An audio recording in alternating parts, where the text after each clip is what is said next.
ल हजुरहरूलाई सबैलाई नमस्कार गर्दै आज म फेरि छोटो भिडियो ल्याउने इच्छा गरेको छु र आजको भिडियोमा चाहिँ म तपाईहरुलाई देखाउँदै छु हाम्रो सिरेम्ला अलैँची यानि कि लार्ज कार्डामोममा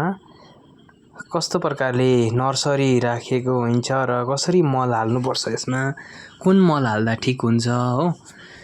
अनि मल कस्तो खालके हाल्नुपर्छ केको मल हाल्नुपर्छ गाईको बाख्राको या अरु कुनैको अब एनिमल्सहरु सुँगुर हुन्छ सुँगुरको के को हाल्नुपर्छ म तपाईहरुलाई यसको विषयमा पूरा जानकारी दिनेछु आजको भिडियोमा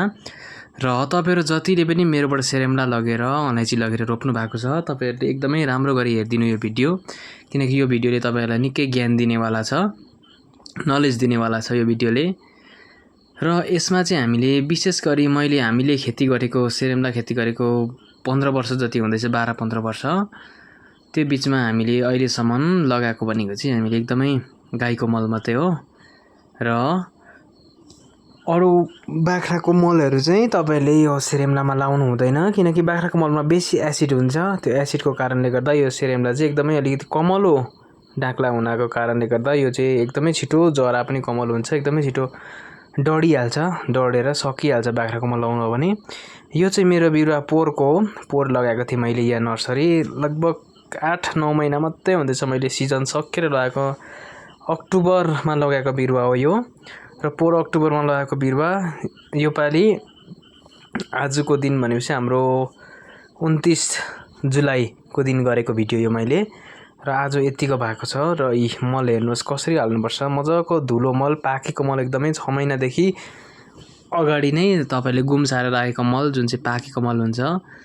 त्यो चाहिँ तपाईले लाउन सक्नुहुन्छ मज्जाले मिलाएर यसरी गोडेर फेदफेदमा लगाइदिनु भयो अनि त्यहाँबाट पानी पर्यो भने त राम्रै भइहाल्छ इफ पानी परेन भने यो मल भिजाउनको लागि तपाईले स्प्रिंकल यानी कि फिर्के लगाउन सक्नुहुन्छ अर्को सजिलो अप्सन अनि साथसाथै फिर्के लगाउन पनि सक्नु भएन भने पानी नै पनि तपाईले मल लगाएर 3-4 दिन चाहिँ नर्सरीमा छिरिरी पार्दिन सक्नुहुन्छ अनि यो चाहिँ हाम्रो सुन्तला पनि हुन्छ है फेरि अलैँचीको फेदमा सिरेम्ला अलैँचीको फेदमा चाहिँ यसरी सुन्तला रोप्दा पनि हुन्छ राम्रो पाउँछ